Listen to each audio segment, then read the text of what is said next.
Hello friends, आज के इस वीडियो में बात करने वाले हैं एनसीईआरटी क्लास 7 का। ये साइंस का नोट्स है, चैप्टर नंबर 16 का। चैप्टर का नाम है जल एक बहुमूल्य संसाधन। तो आइए देख लेते हैं।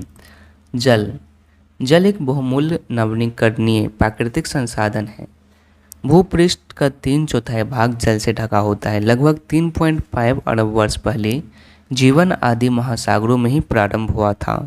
आज भी ही महासागर पृथ्वी की सतह के 2/3 भाग को ढके हुए हैं।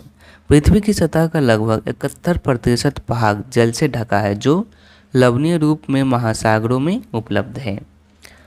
जल है तो कल है। यदि जल उपलब्ध है तो आपका भविष्य सुरक्षित है। 22 मार्च को विश्व जल दिवस मनाया जाता है।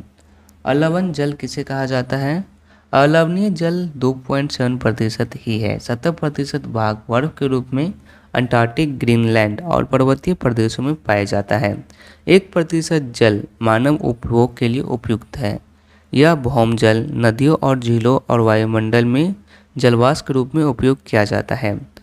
ओके, नदियाँ, झीलों, तालाबों, ध्रुवीय बर्फ, भूमजल और वायुमंडल में पाया जाता है। ओके, वर्ष 2000 में बढ़कर 6000 घन किलोमीटर वर्ष से भी अधिक हो गई है।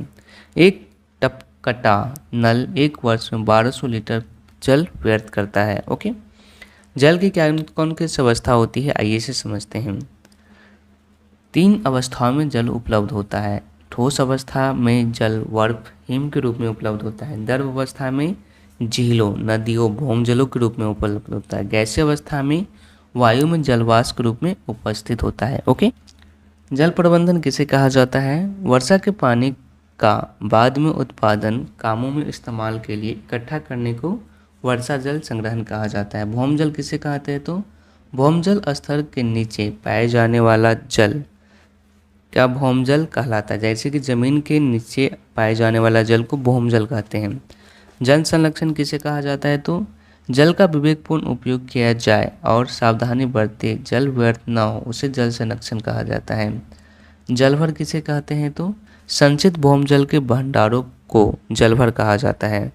जल महत्वपूर्ण स्रोत है जनसंख्या प्रसार, बढ़ते हुए उद्योग, खेतों की सिंचाई, पीने के जल, जीव जंतु के लिए। ओके, तो यही थी। वीडियो पसंद आया तो लाइक जरूर कीजिएगा। Thanks for watching this video. Thank you.